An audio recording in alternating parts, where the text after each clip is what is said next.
Hi, my name is Gail Lee, and this is my Enhancement 4 video for my CIT 336 class. This is my home page. If I come up here, type in my products, takes me to products into this page. This is one of the pages where to create. First of all, I'm going to add a new category, and if I click Add Category, it says you must enter a category, so that is my bad part. Error, I should say. So if I come down here and type a new category in, type in rope, and then add the category, you can see it works. It says welcome to the products page.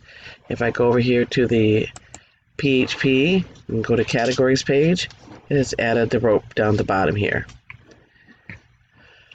Let's go back to Acme page. You also see that rope has been added onto the nav menu.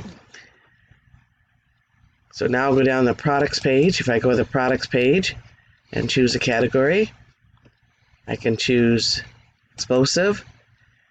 If I type in a product name of gunpowder, now if I were to come down here and click, you'll see that it says provide information for all empty fields. So at this point, nothing would be added because I didn't type all the fields in. So let's try it again with all the fields.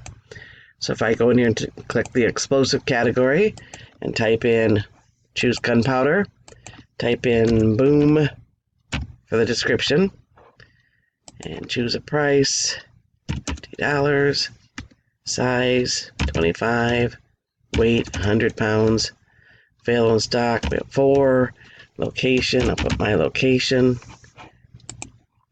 the vendor is Acme, and the style is pack.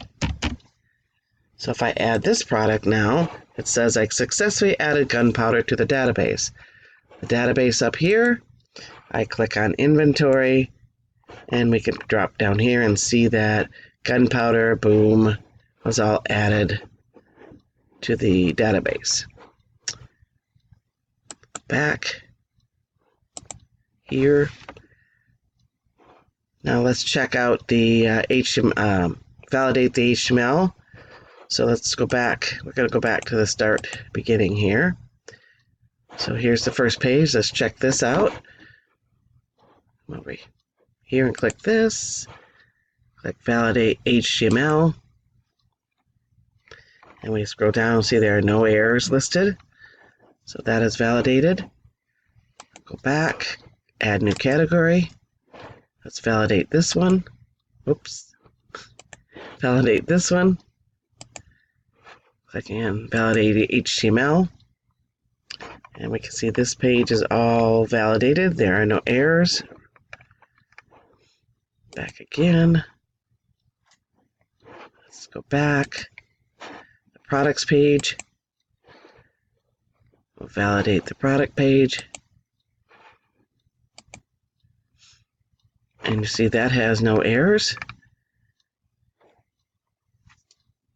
Let's go back to here.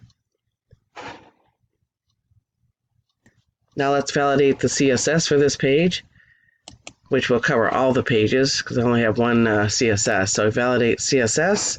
It comes in and says no errors found. So this covers all the things that I was supposed to do this week.